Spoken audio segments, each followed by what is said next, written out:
पाकपतन में एक अफसोसनाक वाक़या जिसमें इंसानियत खुद हो जाए। स्क्रीन पर आप लोग साथ साथ एक वीडियो देख रहे हैं जिसमें एक खातून है जो कि एक ट्रैक्टर को रोकने की मुसलसल कोशिश कर रही है। बेबस खातून, वो ये नहीं जानती, वो एक कमज़ोर सी खातून है और ट्रैक्टर पे बैठा हुआ शख्स एक ताकतवर, एक बाअसर इंसान है जिसके अंदर इंसानियत नाम की जो चीज़ है वो आप लोग वीडियो में साथ साथ देखें, कहीं भी नज़र नहीं आ रही। एक खातून है। अब ये जो खातून है ये जिस रकबे में मौजूद है ये इसके भतीजे का रकबा है, यानी कि ये उसकी फुफ्फो है। और ये जो ट्रैक्टर पर सवार इंसान नुमा शख्स है ये अपने रकबे में जाने के लिए इनका रकबा इस्तेमाल कर रहा है। इसके ट्रैक्टर के पीछे हल लगे हुए हैं जो कि एक तैयार फसल को तबाह बर्बाद कर सकते हैं। अब ये जो खातून है इसको रोक रही है, ये ज़िम्मेदार है, इसको खातून रोक रही है कि हमारे रकबे से मत गुजरो, हमारे पूरे साल की मेहनत है, हमारी फसल तबाह हो जाएगी, सब ख़त्म हो जाएगा, तुम्हारे ट्रैक्टर के पीछे हल लगे हुए हैं, इस तरीके से मत करो, अपने रकबे पे अपने रास्ते से जाओ। लेकिन बदबख्त आदमी जो है, जो ये ट्रैक्टर पर सवार है, अपने ताकत के नशे में, अपने गुरूर के नशे में, इसके अंदर पता नहीं कौन मान इस टाइम आया हुआ है जो जिसको इस वक्त ये बेबस खातून नज़र नहीं आ रही है। एक और ख़ातून है इस खातून के पीछे जो अपनी मदद आप के तहत इस ट्रैक्टर को रोकने की कोशिश कर रही है। वो ये नहीं जानती कि ये ट्रैक्टर इस तरीके से नहीं रुकेगा।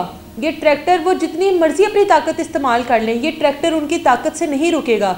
ये ट्रैक्टर तब रुकेगा जब इस नुमा इंसान के दिल में रहम आएगा, जब इसको ख्याल आएगा कि मेरे सामने बेबस खातून मौजूद है जो कि दुहाइयाँ दे रही है कि हमारे पूरे साल की मेहनत ज़ाया हो रही है, तुम अपने रकबे पे अपने रास्ते से जाओ, अगर हमारे रकबे में तुम इस तरह से ट्रैक्टर लेकर आओगे तो हमारी फसल तबाह हो जाएगी, हम बर्बाद हो जाएंगे। लेकिन नहीं असर हुआ।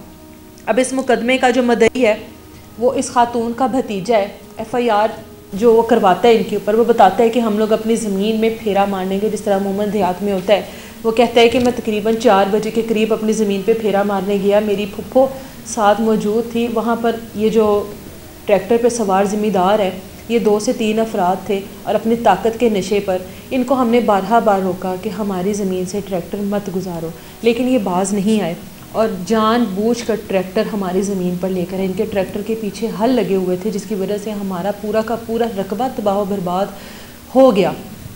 अब जो मेरी फुफ्फो हैं वो इस मामले को रफ़ा दफ़ा करवाने की कोशिश कर रही थी और ये मामला, क्योंकि इन लोगों ने इसको अपनी अना का मसला बना लिया, इन लोगों को लगा कि ये तो हमारी अना कम हो जाएगी, हमारी इज़्ज़त कम हो जाएगी कि एक गरीब आदमी हम लोगों को दुहाइयाँ दे रहा है कि खुदारा हमारे ऊपर ये जुल्म मत करो, खुदारा हम लोगों को बख्श दो। और अगर हम लोगों ने इनको बख्श दिया तो हम तो फिर अपनी ताकत के नशे में हम लोग तो फिर कमज़ोर पड़ जाएंगे, हम लोगों जैसा तो फिर कमज़ोर इंसान ही कोई नहीं होगा अगर हम लोग एक खातून की दुहाई को मान लेंगे।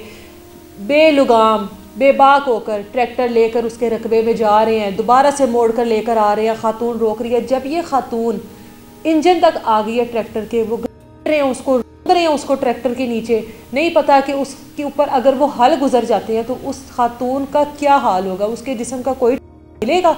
जिस तरह से वो अपने भतीजे की ज़मीन को, फसल को बचाने की कोशिश कर रही है, अगर वो अपनी कोशिश करती रहती है और ये अपनी हठधर्मी, अपनी ताकत के नशे में ट्रैक्टर को चलाते रहते हैं, उस खातून का क्या हाल होता। दोनों खातून रोकने की कोशिश कर रही हैं। एक खातून ऊपर से कोशिश कर रही है कि ये रोक ले, दुहाइयाँ दे रही हैं, ना करो ना करो। दूसरी खातून ट्रैक्टर के आधे नीचे आ गई हुई है, साथ उसको रोंद रहे हैं, नहीं रोक रहे। एट द एंड ट्रैक्टर को तब रोका जाता है जब खातून बुरे तरीके से ज़ख्मी हो जाती है, हल के बिल्कुल करीब पहुँच जाती है, वहाँ पर जाकर ट्रैक्टर को रोका जाता है। उस दौरान जितने रकबे पर ये अपना ट्रैक्टर लेकर जाते हैं वो तमाम तर जो फसल है वो तबाह हो जाती है।